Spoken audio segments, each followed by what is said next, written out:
I love Photoshop, but when it's not available, Pixlr is a great online alternative. For the next 3 minutes, I'm going to give a demo of creating a composite image using Pixlr. So let's get going. What we're starting with here is a blank canvas with a transparent background. I'm going to start by loading in an image that will serve as our background. First, I'll take the selection tool, and you'll find it in the same place you would on Photoshop, by the way. I'll just carve out a piece of the sky, and I'll use this as the background for our image.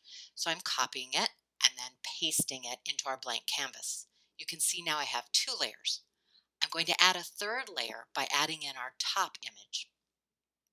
Our top image is of a film strip. So here you see the film strip. I'm selecting all of it and bringing that into my image as well. In this case, I need to resize the image some, so I'm going to use the free transform tool for that. You can also use free transform for doing a little bit of rotating and some things like that. So now that I can fit all three frames into the image, I'm ready to go with some adjustments. I'm going to use Pixlr's free distort tool to do this. This is sort of like a skewing function that you would use inside Photoshop. Works just the same way. So I'm taking each of the four corners and moving them into position, and my image will be adjusted as you're seeing here. So I'm going to do a little fiddling with this just since there are vertical bars and I want it to look just right. Once I have that in place, I can proceed with the next step. Here I'm using a magic wand tool. So you'll see it on the canvas to the left. I'm adjusting the tolerance for the magic wand because I've got a lot of contrast in this image, so that will work well.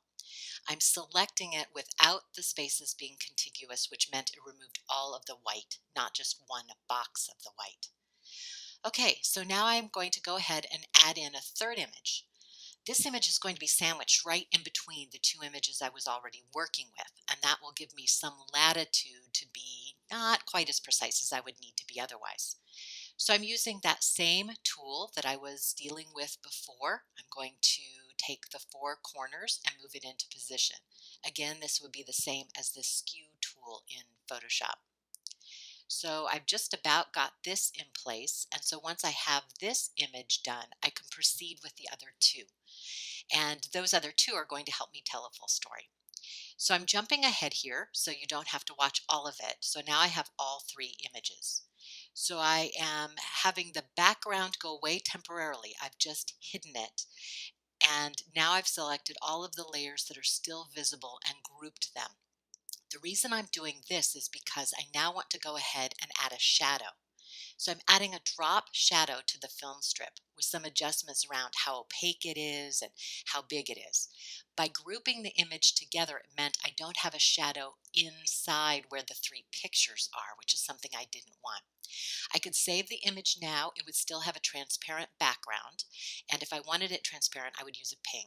But now I have the main background image added, so I'll save it as a JPEG, and there you go.